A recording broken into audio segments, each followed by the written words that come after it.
Okay, good evening, everyone, and welcome to this evening on processing trauma and loss. First of all, thank you so much to all of you for joining us, and thank you to Mrs. Debbie Gross, who particularly for joining us, and who will shortly be sharing of her expertise. In a few moments, I'll introduce you more fully, but for now, perhaps I just wanted to spend a little bit of time contextualizing this evening and trying to share some general thoughts before I hand over to you. So this is part of a series which includes this evening. It will include a workshop next Sunday evening for students and young adults entitled How to Help Yourself and Others. And then in 2 Sundays' time on the 28th of February, also at 7:45, Debbie will present, this time with Caroline Cohen, on helping friends and family who are struggling. And this is part of a range of other initiatives across our Kahila, which include these talks and various structures that we're trying to put in place to enhance our ability, all of our ability to access help and support. Now, the background to this evening is a recognition that my wife and myself, and actually many others, have begun sensing that there's really a wave of stress and tension at the moment running through all of us. In a sense, almost like a second COVID peak, but this time not connected with our physical health, but affecting our well-being, our mental health, and our sense of ability to function and be happy. And I suppose the first and most important thing to say before anything else is to acknowledge that and to recognize it and to speak about it. We are going through this difficult time, and we all find ourselves struggling. I find myself struggling. I'm definitely snappier and less patient than normal. Finds oneself feeling alone, not knowing how to cope with situations, and also to recognize that this feeling can almost by definition often feel isolating.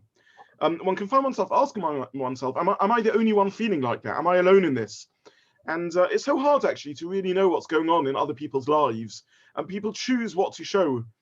And sometimes it's also not obvious where to turn for support. Our normal sources of support, perhaps spouses, family, children, parents, friends, may themselves be struggling, and we may find ourselves needing to feel strong for them, to present a strong face, and therefore unable to turn to the normal sources of support that we would normally reach out for. And if nothing else, this evening is a chance for us to bring that to the center, to mention that and to share that, and to recognize this is something we're all going through. Why is it perhaps a little harder now than it was maybe even a few months ago? Probably lots of factors. Perhaps it's cumulative, it's just going on and on. Perhaps there's a unique challenge when we feel we've got hopes mounting, and then our hopes are dashed. We think things are easing a little bit, and then along comes another wave. We think that things are finally being sorted out, and then there's another variant. We think that vaccines are going to be the solution, and then we realize it takes longer to roll them out than we would have hoped. And perhaps paradoxically, as we often say, it's often darkest before the dawn. Why is it darkest before the dawn? Perhaps because it's gone on the longest, or perhaps because it reminds us of everything we're missing. When we finally can begin dreaming again about getting back to normal life, and then we realize that's not happening, perhaps that itself creates unique challenges. I think, and again, I'm speaking for myself, but I think for all of us, we're perhaps a little drained, worn down by uncertainty. There's a sense of no change. It just feels endless. And then fears really begin emerging. Perhaps we're worrying about ourselves. Am I okay? Is someone else okay? How do I know? How can I know who's okay? And how can we support them? How can we help ourselves and others? And perhaps also sometimes guilt and worry. Am I doing enough? Have I done enough? So all of this is going on in our heads a lot of the time, and makes it hard for us to feel as positive and function as well as we would want. Now, of course, there's a range of different reactions and different experiences. It's very hard, and one of the struggles with COVID is very difficult to say generalities. Each person is in a unique situation. And people have gone through different experiences, depending where they're up to in life, the nature of their age and stage in life, their family setting, their careers, their work. Everyone has had their own experiences in all of this. But I think it's also safe to say there are some commonalities. We're all, things that are important to us are being broken down. And actually we called this evening Processing Trauma and Loss. And the word loss in the title is an interesting one. We often associate loss with literally bereavement, and of course it can mean that, but I think there's many bereavements, and I don't think bereavement is too strong a word to use, also going on. We can feel we ourselves are being dismantled bit by bit. Everything is being stripped away from us. Isolation, routine, friends and family, things that were so much part of ourselves and now removed. Finance maybe being shakier than it was. Health, and then the more subtle inner sensations, certainties being challenged, things we thought we knew about the world and life, things we could take for granted, our assumptions that we had, the assurances and the securities that we felt, also being removed from us and leaving us quite literally sometimes feeling bereft. Time under lockdown seems to pass almost differently. There's no routine, and yet there's also no break from routine. There's no change. The normal pointers of life, simchas, family get-togethers, don't happen, and it can feel endless, this sort of constant process of just plodding and coping, just wearing us away. And interesting, the first emotion of loss often isn't grief, but rather confusion. I thought I had a path. I thought I knew where I was going. If it's literally loss and bereavement, I thought I would be with this person and we'd have years together. And now I don't know where we're going. We're not going to be able to walk hand in hand. I don't understand where this is heading. But there's also a process of recovery. The confusion gradually becomes processed, and we can emerge with a sense of direction and a sense of clarity. In Hebrew, actually, the word for this is nechama, consolation, which also means finding new direction. Nacham quite literally means no nacham and akim. B'shalach that we just read quite literally means finding a new sense of direction. I thought I was on one path. My assumptions have been quite challenged. My assurances have been broken. My certainties have been questioned. What I thought was happening isn't going to happen. Where I thought I was going isn't going to take place. But there's another path I'm on, and it's not the path I would have necessarily chosen, but it's also a path. It's a good path. It will take me somewhere. There are things to look forward to. Good things will be happening. But to get to that state, to emerge with nechama, we need to process it. And one of the best ways of processing is by talking, by listening, by giving, by receiving, and really that's part of what this evening is about. It's a chance to start a conversation, for us to recognize, to be able to look at ourselves in the mirror or in the screen of our Zoom meeting and acknowledge what's going on, and hopefully therefore in a healthy way start talking about this. I think we also though need to perhaps take more pride and recognize our strength.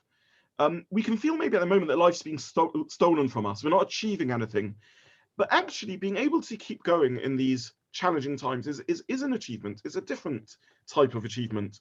It's achievement of strength, of persistence, of perseverance. And I'm sure many of us will be thinking, well, actually, I'm not persevering. I don't have that strength. But actually, just by dint of us being here, meeting together, keeping going, even on a basic level, that's actually tremendous strength. That's a tremendous achievement. And what we will emerge from with this, with that discipline, is itself something of worth. Things have more value. Good things that we're doing at the moment certainly have more value. From Sarah Agra, say Chazal, according to the challenge, so is the reward and accomplishment. And anything that we are able to accomplish, just getting out of bed in the morning, just being able to say hello to someone, that itself is an achievement of worth. And I think there's also a spirituality, a ruchness of sorts in routine. Sometimes we distract ourselves in the normal pace of life. We're always going out and meeting people and doing things, and things are going on. And but now we're back to basics. Perhaps we're focused on the very core things that matter to us as human beings. And if we're keeping going with those, with mitzvahs, with tefillah, with chesed, if we're finding meaning in the daily routine of life, that's also something for which we should really take pride. We say at this time of year, Nichnas Adar Marbim B'Simcha, with the start of Adar, Simcha increases. And it's an interesting thing, there's many periods of the year that have Simcha, joy associated with us. Of course, Sukkot is the Man Simcha Seinu, is the time of happiness. But the Simcha of Adar is something very unique. First of all, it's the Simcha of appreciating being alive, just that we're here. It's the Simcha of just knowing, you know what, we managed to get through this. We're getting through this. We're okay. We're holding in. It's not easy. It's not pleasant. None of us wanted to go through a Purim story. None of us want to go through this, but we're holding on. Adar is also the Simcha of recognizing that we're not in control. And that's also okay. We're human beings. We're not in control of so much of what occurs to us. But that's also okay, because this is the reality of how we live, and we can get through that too. On Purim, we say chayav inish levasumei. A person has to let go a little bit of the normal calculations and planning that we make in life. We're always thinking 7 stages ahead, what will happen in 6 weeks' time, in 6 months' time, in 6 years' time.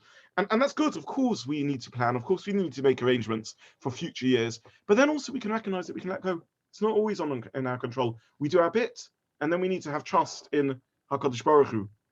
And I think related to that is really to appreciate just the gift of being alive. You know, we can stop in the morning, and even if we're struggling at the moment with routine, even if we're struggling at the moment with tefillah, we don't have the normal communal resources and ability to get together, we can just stop and say Birchas HaShachar, just the blessings that we say in the morning, and just think about the basics that we appreciate. Zokef kefufim, that I can stand straight. Hakeach ivrim, that I've got the gift of sight. And just pause, we can say 1 or 2 brachas in the morning, and just reflect for a few moments, and just enjoy and savor the experience of being alive, the experience of being able to stand tall, the experience of being able to see, or even just the experience of being able to breathe. We say a kind of shama shenosatobi.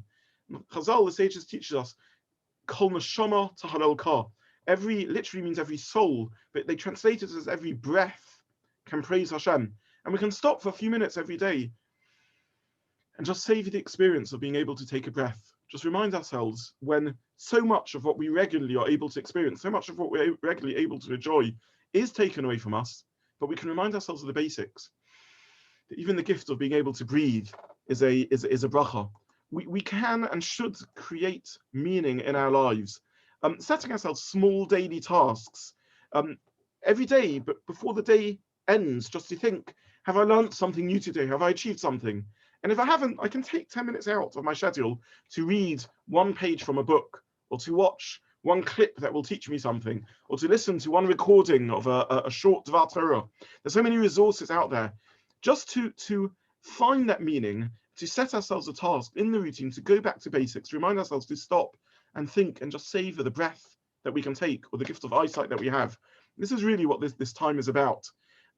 Set ourselves a task. We can find techniques to watch time as it's passing. We can plant a seed in the pot and watch it grow. And as it grows, marvel at the gift of life. And then once it grows, give it to someone who matters to us. Take it round. Even if we're isolating or sheltering, there's no danger in us popping out of the house for a few minutes, keeping clear of people, and just dropping something outside someone's door.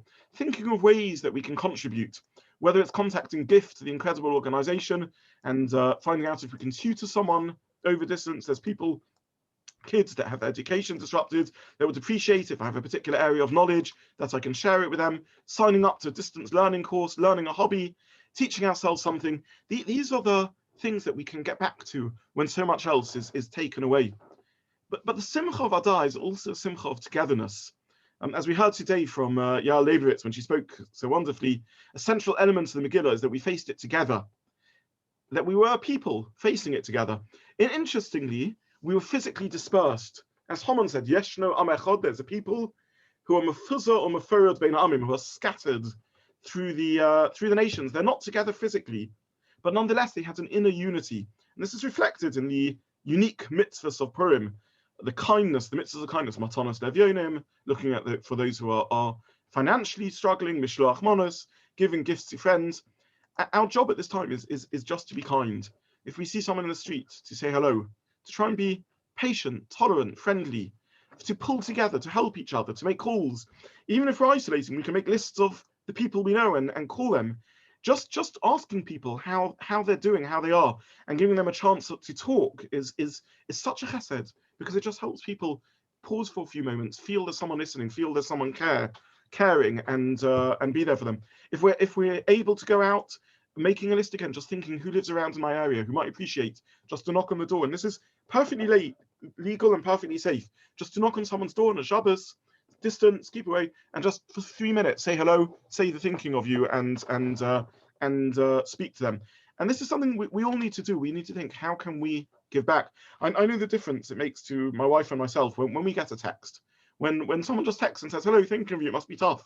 Just knowing there's that little bit of human contact makes a difference. And being able to just look around that area and think who we can reach out to is so central to what this is about. I just want to conclude really with a reflection on this time of year.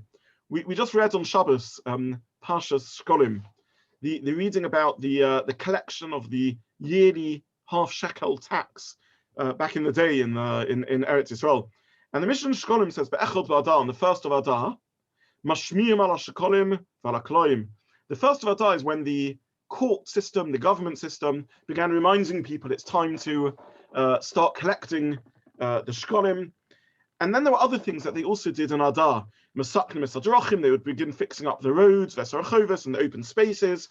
Winter is coming to an end, and now it's time to start repairing the roads, repairing the fences. The Osim Kol Tzachi Rabim, be the time when all the needs of the community would begin being dealt with. It's a very busy time of year, Adar, in Eretz Yisrael at the time. It was a time when all the fixing up and all the things that needed to happen began taking place. And there's a parallel here that we sometimes miss. Rosh Hashanah is the new year, the personal new year. Each of us stands as individuals in judgment, starting our new year. But Rosh Chodesh Nisan is the national new year. It's the start of the national cycle of events, of Pesach. It's the new year for us as a nation. And the same way as Elul, Slichas, is used to try and fix ourselves up individually, Adar is the time in which we would prepare for Rosh Chodesh Nisan, for the start of the national new year, by fixing ourselves up nationally. It was the time to make all the national repairs, the repairs that we needed as a people. This is what Adar was about. And I think we can have an Adar. It's Adar now. It's also February. February is the coldest, most dreary month. It's dreary and cold because the winter's gone on the longest. But it's also the last month before March, before Nisan, before spring is on its way, before things begin coming back to life. And therefore, this is really the thought that I wanted to share. In a few moments, I will hand over to Debbie Gross with her expertise.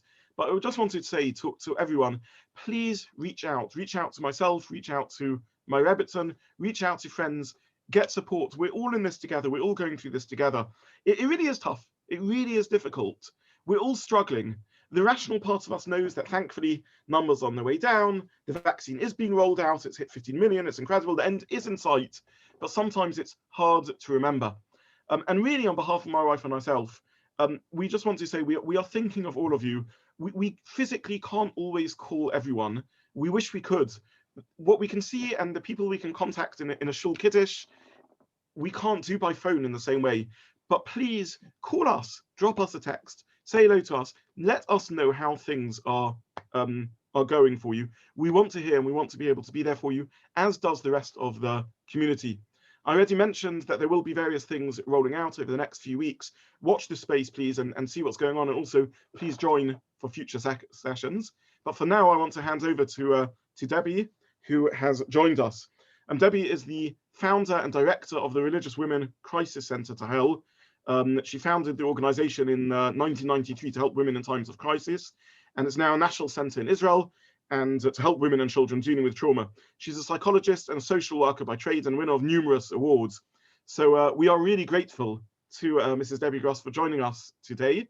We're aware that though it is 8 o'clock here, it is 10 o'clock in Israel, and this involves a late night for you, but we really appreciate you making the time for us. The format for the evening will be, Debbie will be speaking for some 40-45 minutes, and afterwards she has kindly agreed to stay on if there are questions or comments that people want to make. Please avail yourself of the normal media to do so.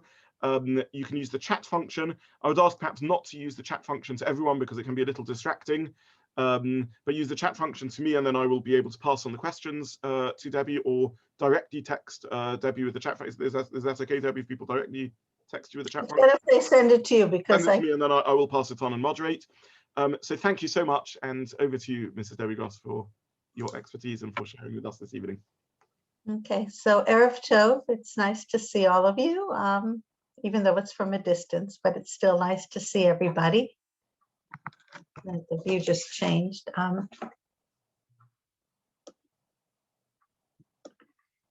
So tonight we're going to talk about how we process trauma and how we process loss. And this corona has really hit all of us. The first month of the corona, we got 557 calls to our crisis center. That is 400% more than we got the year before. And we started looking around and trying to figure out what exactly is going on. What is going on that is causing people to get into a state of crisis?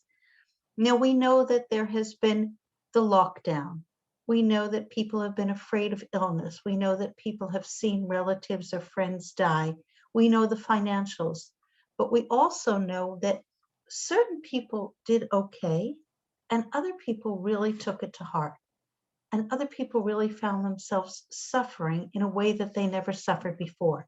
So we're going to try to talk about what is trauma and how can I recognize if a friend or a neighbor or family member is in a state of trauma, and how can I even offer them help? So when we talk about a crisis, what is a crisis?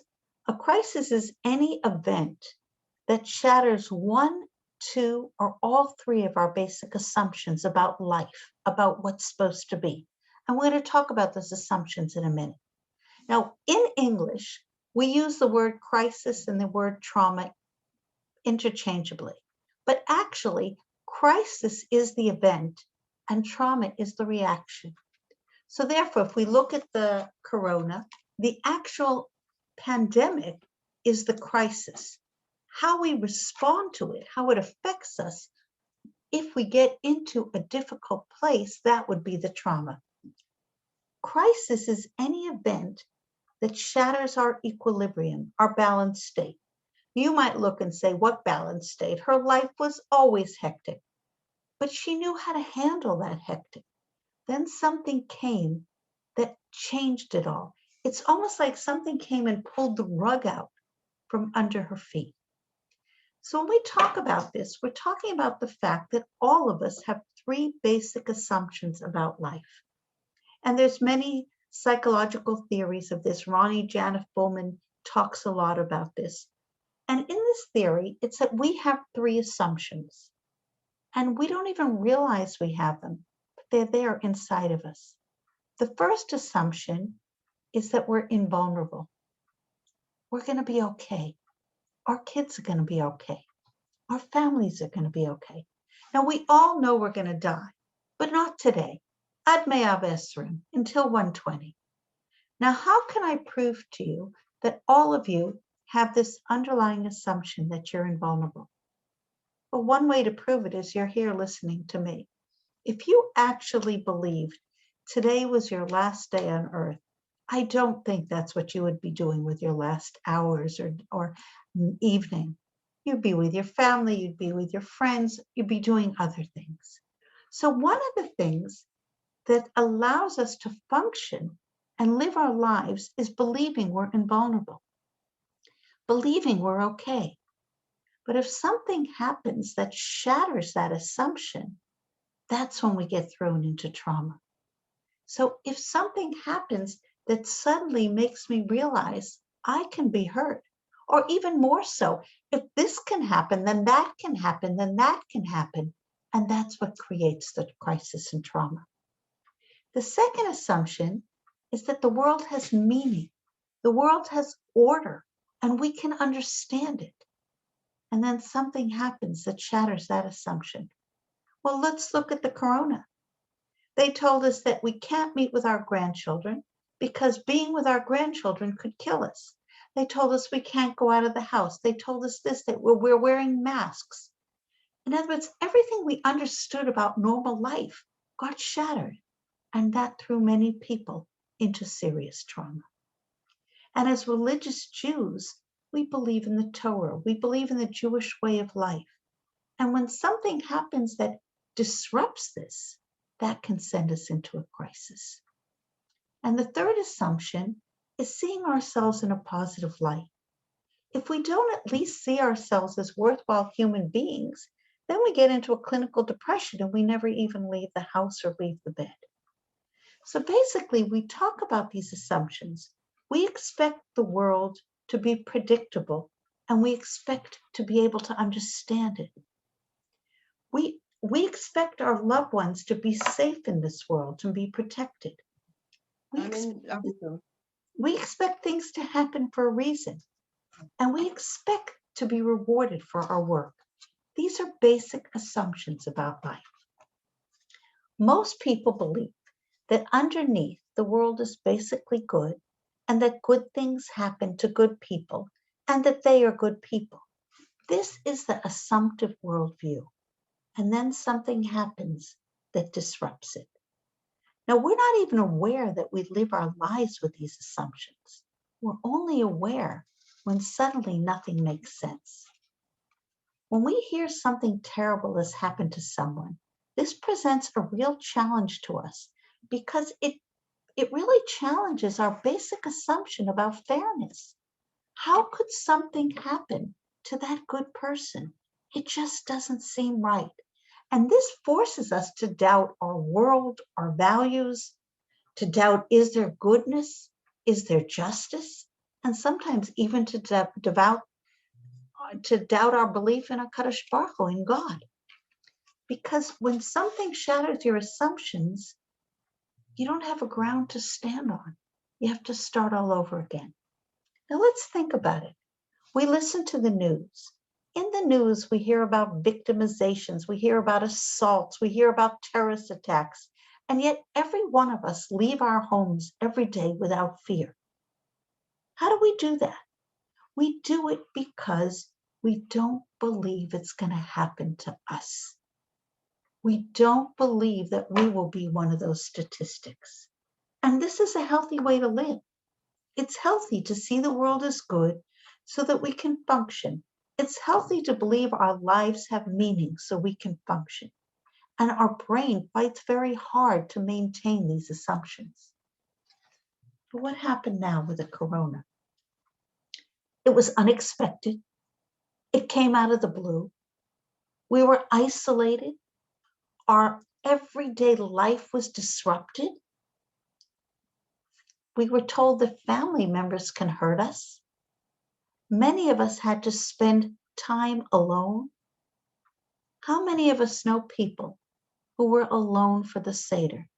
I have quite a few friends who were totally alone for Seder with nobody. But they got through it. But they certainly didn't expect to be alone for Shavuot, and alone for Rosh Hashanah, and alone for Yom Kippur, and alone for Sukkot. In other words, one of the problems that we are all facing today is it's just not ending. It's going on longer than we expected. And that also weakens us. And that weakens our energies and weakens our ability to cope. Now, what we want to try to understand is, why do some people become traumatized during a crisis and other people seem to grow and almost thrive? What happens? What do these people possess? And what they actually possess is a form of resilience. And we're going to talk about a few things that we could do to maybe build resilience in ourselves now while we're in this crisis. When someone loses a loved one, the pain they experience is unbearable. And understandably, that grief is complicated, and they start to wonder, will this pain ever end? This same thing happens when there is a crisis, especially a crisis that doesn't seem to have an end in the horizon. So what we're talking about is the fact that people can go through a traumatic grief even because of a situation. Now, we know that we grieve if we lose a loved one, but what if our life changes? What if the way we look at the world changes? What if everything we knew about how the world was supposed to be changes? That can also cause grief. Martin Seligman, a famous psychologist, talks a lot about positive psychology and looking for the good. But one of the things he also talks about is 3 things that can stunt our ability to recover, to bounce forward, to get through things. He calls them the 3 Ps. The first P he talks about is personalization, the belief that it's because of me. I'm at fault here. And in this COVID-19, when people get sick and we don't know how they got sick and who contaminated who, a lot of people went into that place of it must be my fault. And that doesn't help. The second thing Seligman talks about is pervasiveness, the belief that this event will affect all areas of our life. And again, we have to believe that we will move forward, that this too will pass. And the third P he talks about is permanence, the belief that the aftershocks of this event will go on forever. And the main ingredient when we talk about resilience is really recognizing that this too shall pass, that we will move on, that this will be behind us. No, we didn't believe that we would be entering another Purim where masks and Corona is still part of our repertoire. But it will end. We will get to a better place. Now, people who suffer a crisis also can dig inside of themselves and find a way to bounce forward, to move on, to get to a better place. Tedeschi and Callum studied people who went through many different crisis situations. And in all of their studies, they found this one statement came often: I am more vulnerable than I thought, but I am much stronger than I ever imagined. And let's think about that. I think when we enter a crisis, when a crisis seems to go on and on, it suddenly makes us realize, yes, I'm vulnerable. But it also can make us realize how strong we are as well. What strengths, what abilities we all have. So let's talk about resilience. Now, the amazing thing about resilience is it can be developed.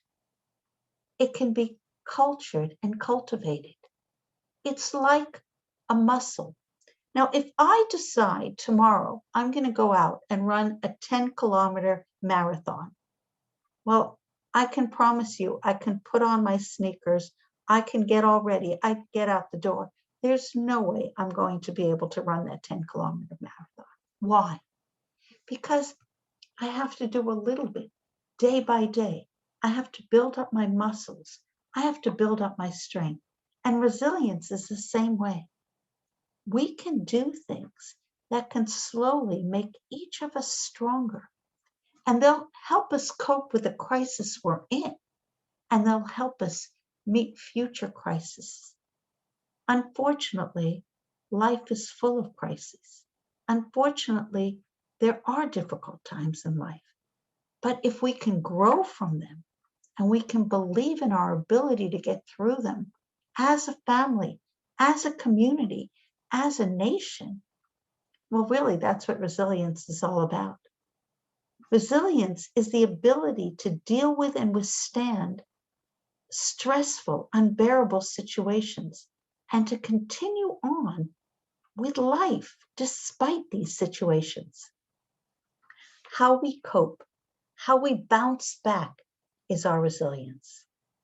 Now, what resilience does is it enables us to gather our inner strengths, our inner reserves, and our external ones in order to deal with a situation.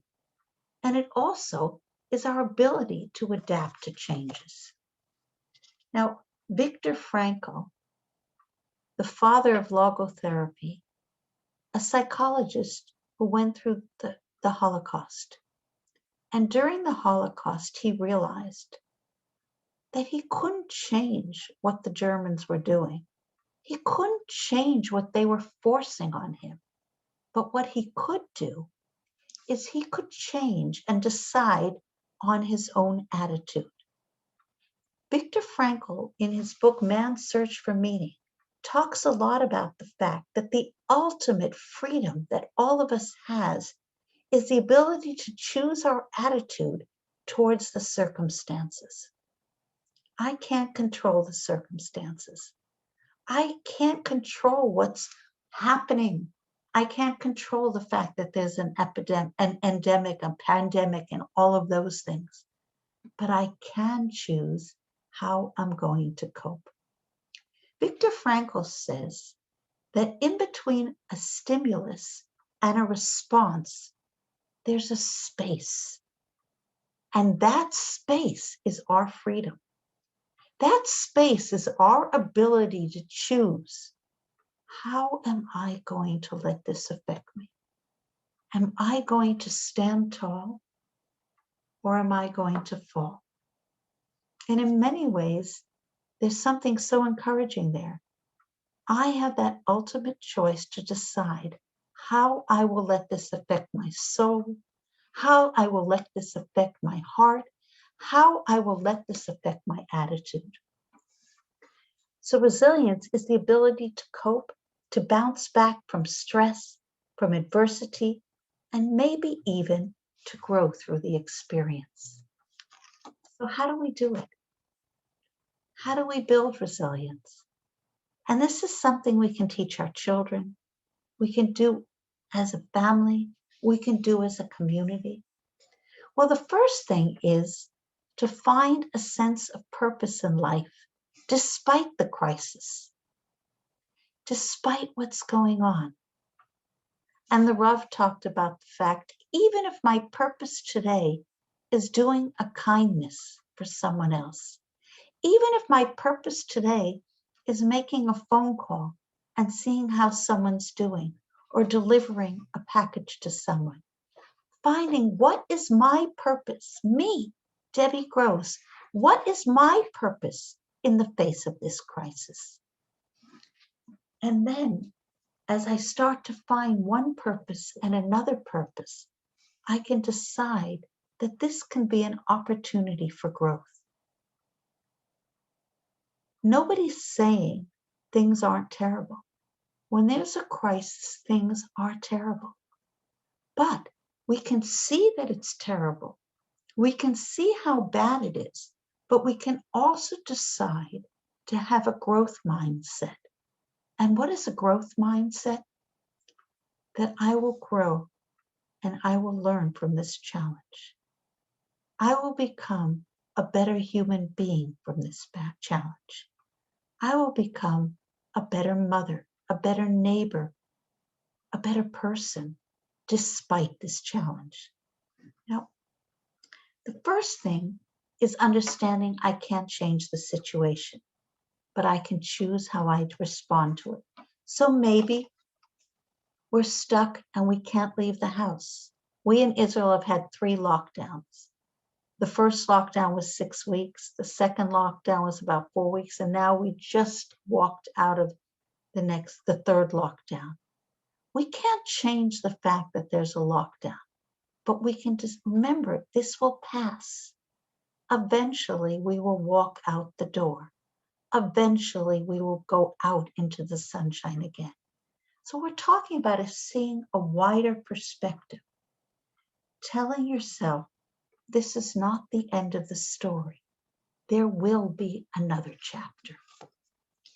Now, in all the studies of resilience, one of the most amazing things they have found is that doing a chesed, doing a kindness for someone, builds resilience.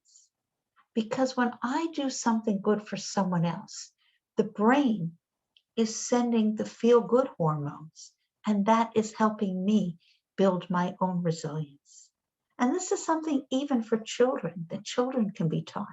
Janice Stanfield said, I can't do all the good that the world needs, but the world needs all the good that I can do.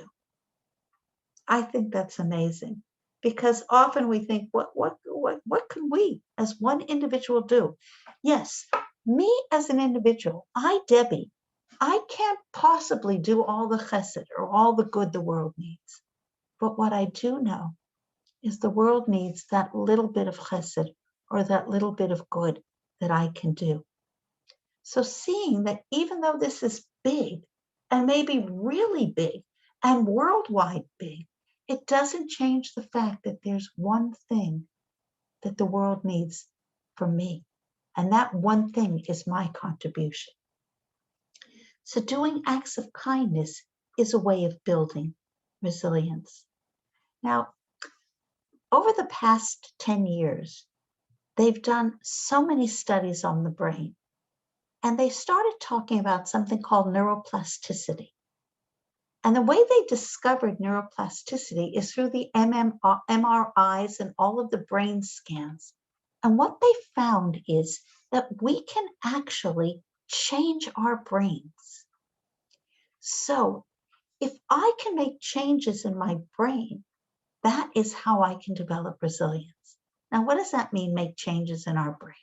I want you to imagine for 1 minute a mountain or a hill, and it starts to rain, and it starts to drizzle, and the rain drizzles down the hill. But as the rain gets stronger and stronger, what it does is it makes grooves and gullies in the hill, and all the water comes down through that groove and gully. And if you look at the mountain, you'll see it's almost like it's drilled pathways into the mountain. The same thing with the brain. Our experiences, the way we've reacted all the time in life, has built these neural pathways in our brain. But what they have found is at the age of 30 or 40 or 60 or 80 or 90, people can learn to build new neural pathways in their brain, and certain things can help you do that. So yes, often, even if I build some new neural pathways, during a crisis, I might resort to using the ones I used to use, and that's where it takes my strength. So what is one way to build new neural pathways, to build our resilience? Well, one of the most important things is routines. Building routines. Now, if you didn't have a routine before a crisis, then even building a routine during a crisis. And if you did have a routine before a crisis, holding on to it during a crisis. Now think about it. The first thing we do when there's a crisis is we let our routines go. Think when we were locked down and we couldn't leave the house, and we couldn't go to synagogue, and we couldn't go to school, and we couldn't go to work. How many people decided, well, no sense to get dressed, no sense to do this, and they let their routines go? But what is the value of routine? Think about it. If every day I did this at 7, let's say I davened at 7, ate breakfast at 8, left the house at 8:30, got to work at 9, etc., etc. If I had a routine, and if I keep that routine, even during a crisis, basically, what is the routine telling my brain? The routine is telling my brain, this isn't SOS. Because if it was SOS, she wouldn't be doing what she normally does. So the routine basically tells my brain, stop sending SOS messages. You can send the relaxing, serotonin, calming down hormones instead. What routine does is tell me, Debbie, you're not helpless. Debbie, you're in control. Debbie, you're safe. Now, this is really important as adults for ourselves and also as models for our children. So one of the first things is building a routine. as a way of building resilience, as a way of coping with a crisis, as a way of not being traumatized. Another thing that has really been found to be true is unplug. Unplug. Don't look at your phone 24/7.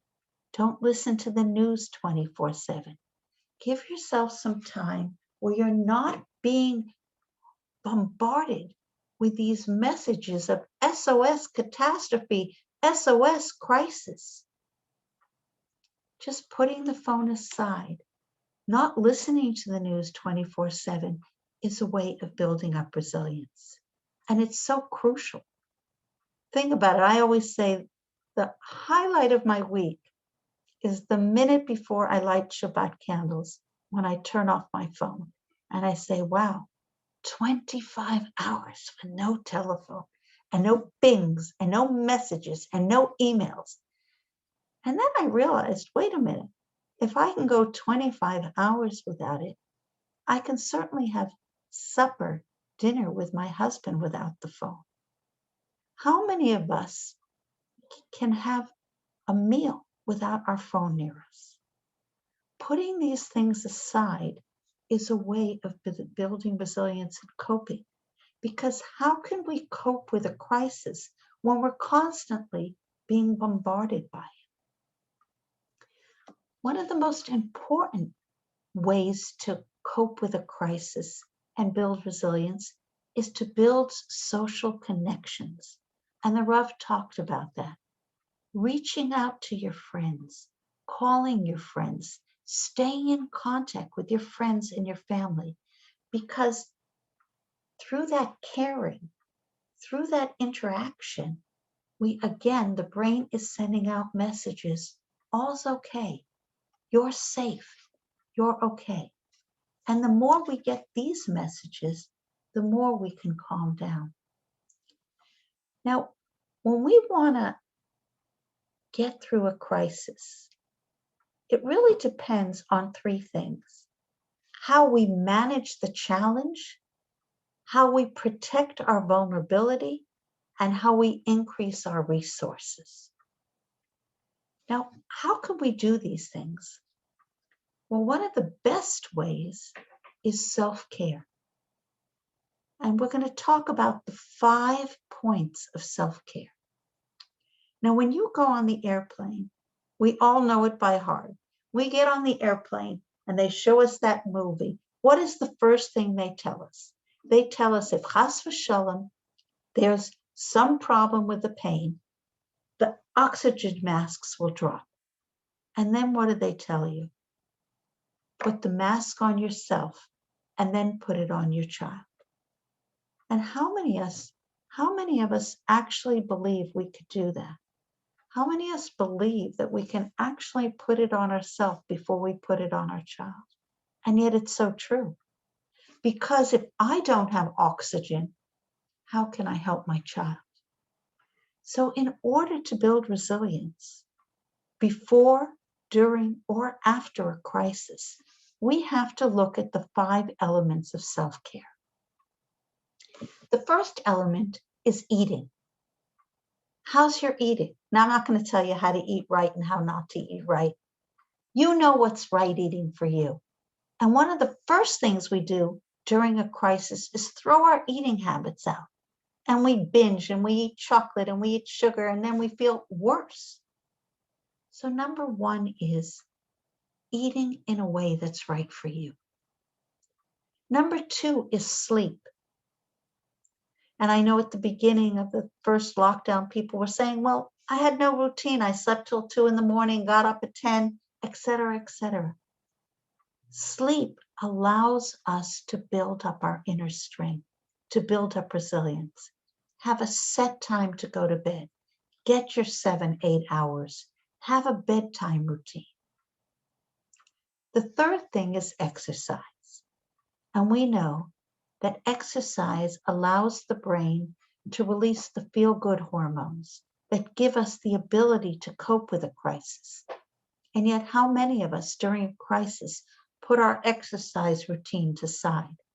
Now you can say, okay, but here we're in a lockdown.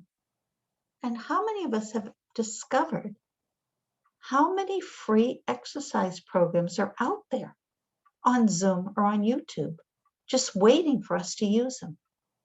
So what is the right exercise for you? And we all know that the right exercise is the one that works with my schedule and that I want to do it. The fourth element is relaxation. Whether it's yoga, whether it's breathing exercises, whether it's meditation, it's doing something daily to calm ourselves down. Even if it means putting on headphones and listening to lovely music. And the fifth element is a hobby, doing something you enjoy. So one of the ways to get through a crisis is taking care of those 5 elements of self-care: eating, sleeping, exercise, relaxation, and a hobby. The things that we often throw out the window during a crisis. So we actually have the ability to decide how we want to respond. And one of the things that often overwhelms us during a crisis is feeling helpless, feeling out of control. And one of the things that happens is we forget that there are 3 circles of control. The first circle is that inner circle, the things that are actually in my control. The next circle is a little bit in my control. And the final circle is the things that really aren't in my control. And what we find often is that during a time of crisis, people put all their energies into that outer circle. And then they end up using up those energies because those aren't things they can control. So if I'm going to put all my energy into something not in my control, I'm going to be depleted. I'll give you an example. They told us to wear masks. They told us to social distance. So let's say I go to the supermarket and somebody near me isn't wearing a mask. Now I could get furious and scream at them and be upset for 2 days afterwards. But that's really not in my control, is it? Whether they put that mask on or not is not in my control. But what is in my control? Making sure I wear the mask, making sure I distance, maybe deciding to go to the supermarket when nobody's there so that I feel more in control. Putting our efforts in the things that are in our control versus the things that just aren't in our control. And I've seen friends of mine who've just been so upset. They're not wearing the mask, they're not social distancing, and they just get so upset that they're weakening themselves instead of just focusing, what can I do? I can Zoom my grandchildren and read them a story. I can do the 5 self-care things for myself. I can think, what is right for me to stay healthy? These are the things that are in my control. Sheryl Sandberg wrote a fabulous book called Option B. The book is a true story. Sheryl went with her husband on vacation, and her husband went to the fitness room. And an hour and a half later, Sheryl realized he didn't come back. And she ran to the fitness room and he had a heart attack and he was dead on one of the machines. And she had to fly home without her husband, break the news to her little children.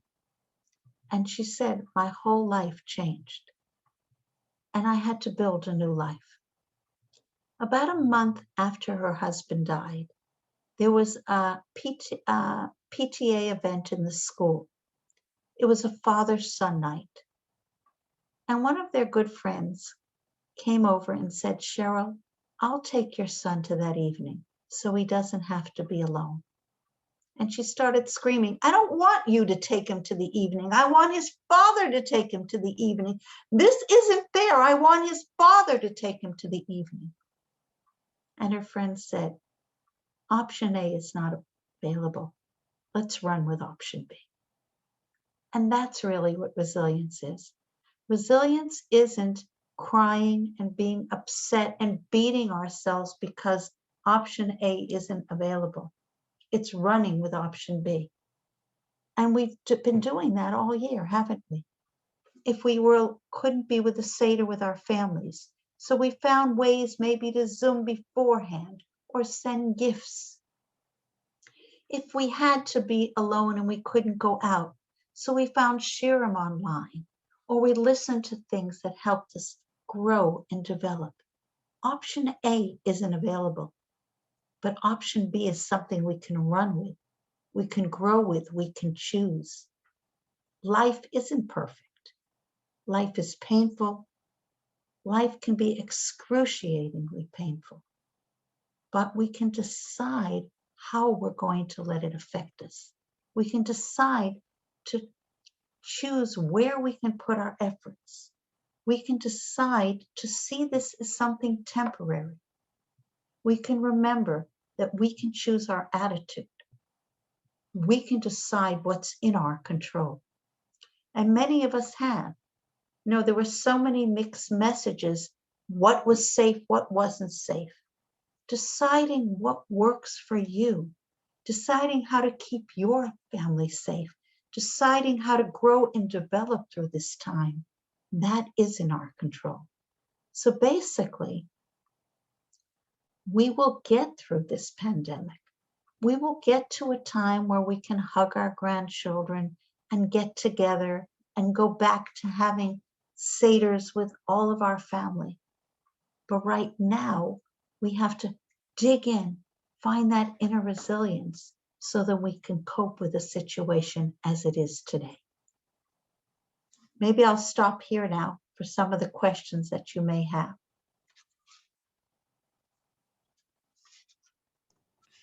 Thank you. First of all, thank you so much for that. And if I can maybe just even quote some of the messages that have been coming through to me, both directly and on text. People are speaking about. I'll just read one. Said, "Thank you so much for that calm and lucid explanation, explaining our responses and how to change our responses in a scientific yet totally understandable and doable manner." So thank you so much for that, sharing all that information and with such clarity and both scientific basis, but also such clarity of explanation. Thank you for that. Someone here has posted, and I would remind everyone, please do post questions on the chat if you want me to pass them on. Someone here has posted saying, I feel stuck in a trap because a lot of the responses that you're talking about demand strength, and yet I'm not sure I have that strength to start the process. How can I go forward with that? So Okay. maybe if you can just share some thoughts. So that's a fantastic question, because sometimes we don't have strength to even do anything. So choose one thing. Choose one thing. Whether it's deciding that you're going to put more kavanah in your prayers today, whether it's calling a loved one. Choose one thing to do. And once you've done one thing, it leads to another thing.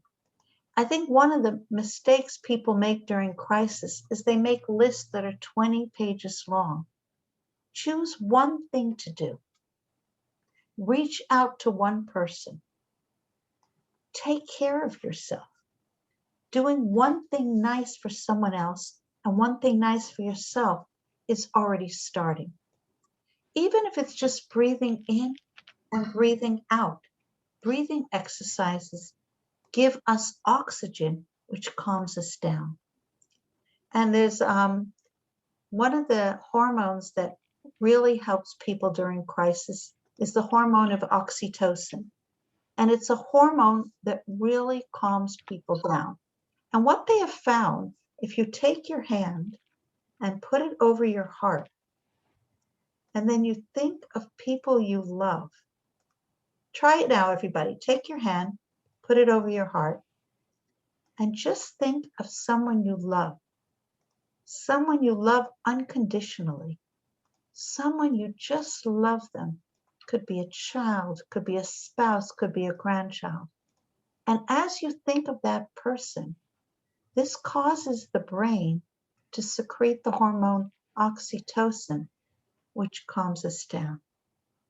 You could also do the same thing and think of someone who loves you and feel their love. So there are little things we can do that can help us get our strength. And one of the most important things they have found for building resilience is gratitude. Either in the morning or the evening, take a notebook and write down 5 or 10 things that you're grateful for today. And when we come in contact with gratitude, again, it causes our brain to secrete the feel-good hormone, which calms us down. You can even do it as an activity or supper with your family. Everybody has to go around in a circle. And what are you grateful for today? Cultivating gratitude, writing it down, is a way of giving ourselves strength. So today you're exhausted. Tomorrow you'll be a little less exhausted. Today you'll get 1 thing done. Tomorrow you'll get 2 things done.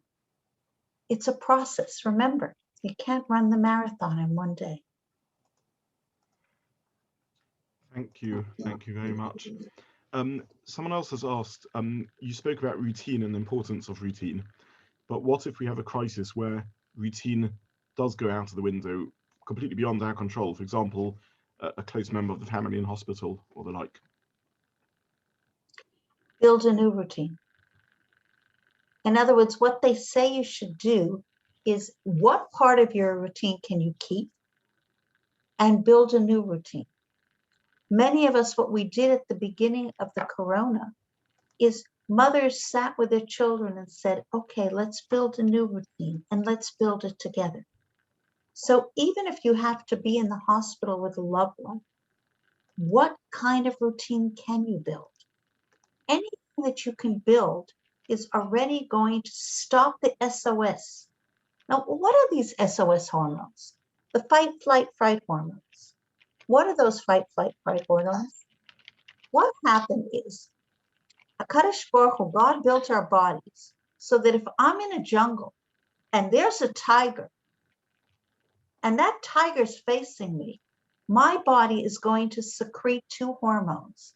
And those hormones will either allow me to run at a speed I never knew, or allow me to fight with strength I never knew, or if I'm overwhelmed with the hormones, it will freeze. Those are our stress hormones. Now, stress hormones are wonderful. If you're in a jungle with a tiger, you better want those stress hormones because they're going to save you. But the problem that happens in a crisis is those stress hormones are coming all the time and they're depleting our energies and they're actually freezing us because we're not standing in front of a tiger, so we don't need that adrenaline and cortisol. So if we can find ways of calming ourselves down, having a lovely cup of tea, listening to music, meditation, breathing in, exercise, these things stop the stress hormones. And that's exactly what routine does as well. So building some new routine would be the answer. Thank you for that. Someone has posted asking about the reaching out to people who are bereaved and the balance between helping and offering support on one hand, but not being too intrusive on the other hand. Just any thoughts you can share around that? Okay, so I know the lecture we're giving in 2 weeks is going to be really focusing on how do you help someone. But really, if your question is, how do I reach out without overwhelming that person? So really what you're going to do is take 1 step, see how they react. Take another step, but really just showing you're caring and respecting their boundaries. And in the next lecture, we're really going to focus on a system we developed called Just Ask, which is a 5-part system. Exactly how do we recognize and then help somebody who's in a very difficult place? But right now, the answer is reach out, make a phone call, and feel how they react. If they feel good, you reach out a little more. If they've put up a wall, you respect that wall and you respect those boundaries. Thank you. Thank you for that. Someone has posted here, they said, first of all, thank you so much for this. They asked if we're going to upload the recording, which we will do, and they said they want to because they want to listen to this again. But they've also asked if there are any resources you can share. They found what you're saying so comforting and important that they do want to listen to again, but are there other resources you can suggest, perhaps links to talks or books they can read? Yes, certainly. So first of all, read Sheryl Sandberg's book, Option B. It's an excellent book. And Lucy Hohn, H-O-H-N, also has a book on, I think it's called Traumatic Grieving or something like that, that is also excellent. In addition, I'll send the Rav some links to some very good TED Talks that really, they're short, 5 minutes, 7 minutes, and they're really, really helpful. Your mic is. And I'll share that with I'll share that with the community once you send that. Thank you. Someone here has asked about. They said you've spoken a lot about stress. Can you speak about the relationship between depression and stress, and how to improve depressed feelings? Well, if you have a minute, I could show a very short film about depression, and I think you'll all enjoy. So I'm going to try to share the screen. Okay. When you share a screen with a video, you also have to enable sounds separately. Right. Yeah, fine. Right. Okay. Right. So I'm going to try. Hopefully it'll work. Tell me if you don't see it and hear it. Let me know. Okay.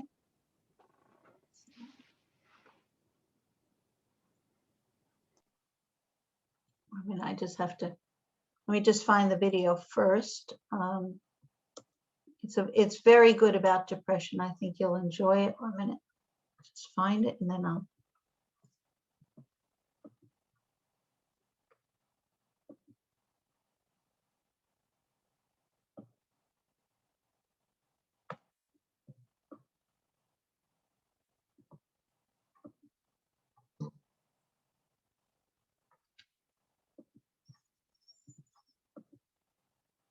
Okay, we're going to try it now.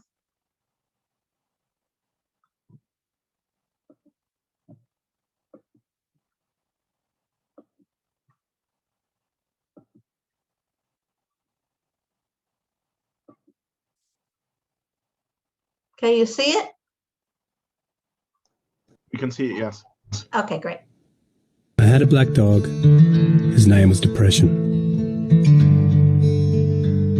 Whenever the black dog made an appearance, I felt empty and life just seemed to slow down. He could surprise me with a visit for no reason or occasion. The black dog made me look and feel older than my years. When the rest of the world seemed to be enjoying life, I could only see it through the black dog. Activities that usually brought me pleasure suddenly ceased to. He liked to ruin my appetite. He chewed up my memory and my ability to concentrate. Doing anything or going anywhere with the black dog required superhuman strength. At social occasions, he'd sniff out what confidence I had and chase it away. My biggest fear was being found out. I worried that people would judge me. Because of the shame and stigma of the black dog, I was constantly worried that I'd be found out. So I invested vast amounts of energy into covering him up. Keeping up an emotional lie is exhausting. Black dog could make me think and say negative things. He could make me irritable and difficult to be around. He would take my love and bury my intimacy. He loved nothing more than to wake me up with highly repetitive and negative thinking. He also liked to remind me how exhausted I was going to be the next day. Having a black dog in your life isn't so much about feeling a bit down, sad or blue. At its worst, it's about being devoid of feeling altogether. As I got older, the black dog got bigger and he started hanging around all the time. I'd chase him off with whatever I thought might send him running. But more often than not, he'd come out on top.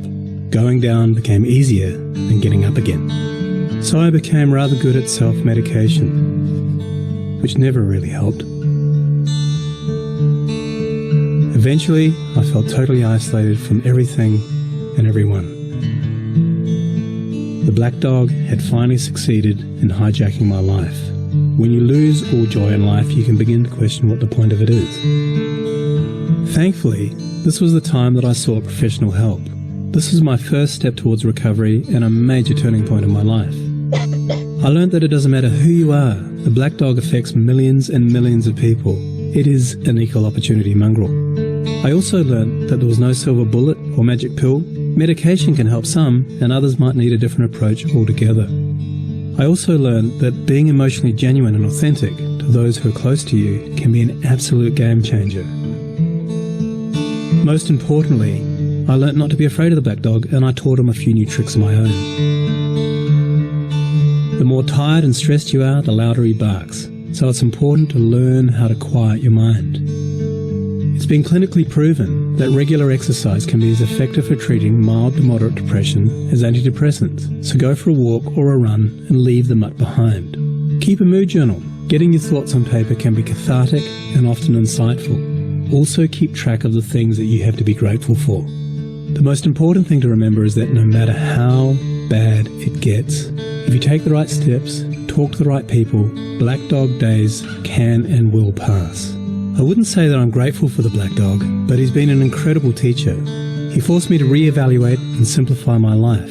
I learnt that rather than running away from my problems, it's better to embrace them. The black dog may always be part of my life, but he'll never be the beast that he was. We have an understanding. I've learned through knowledge, patience, discipline and humour, the worst black dog can be made to heal. If you're in difficulty, never be afraid to ask for help. There is absolutely no shame in doing so. The only shame is missing out on life.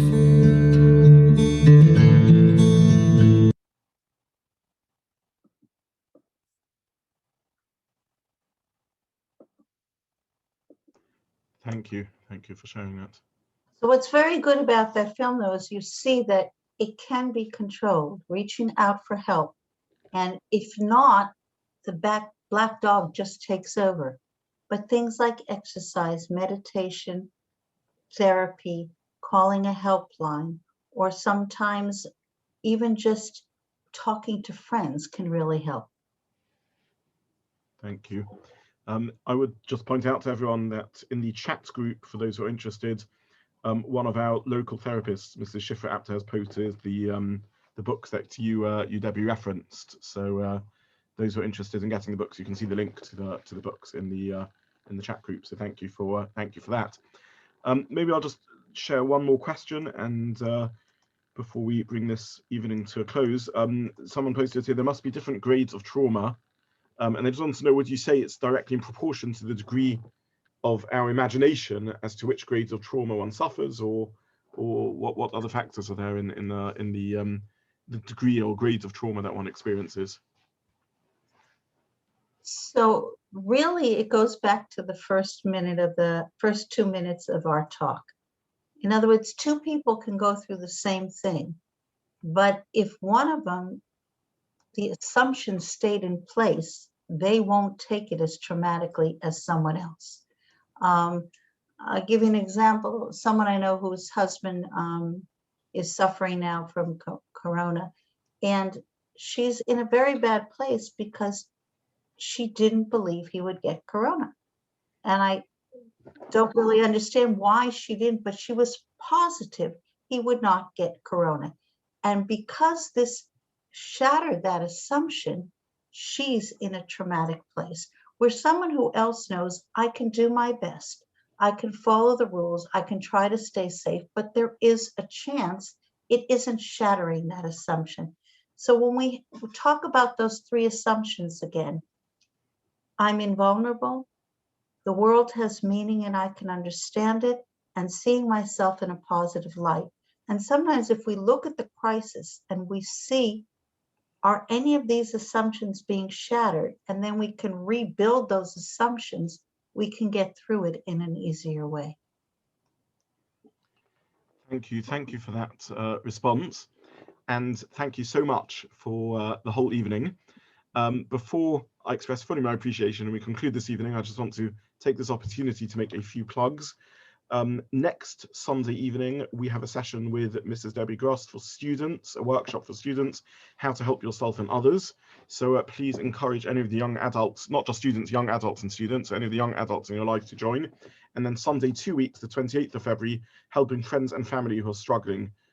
Again with Debbie Gross and also with our very own Mrs. Caroline Cohen, who will also be sharing some really practical resources and ideas, particularly organizations and other opportunities available within our own local community.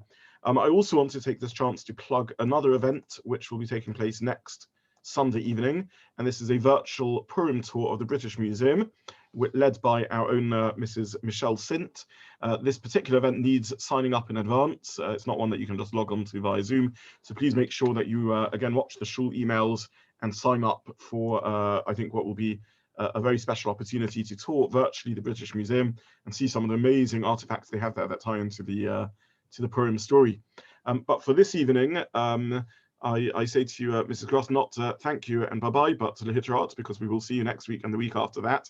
Thank you so much again. The chats are really coming in both via my own WhatsApp and via the chat of expression of appreciation. What an amazing lecture it was, how much people learnt, how it brought so many ideas to life. And really, thank you so much for that. I think we all learned a lot and gained from that, and looking forward to learning more from you. Have a good evening, everyone. Stay safe. See you soon. Bye-bye. Thank you.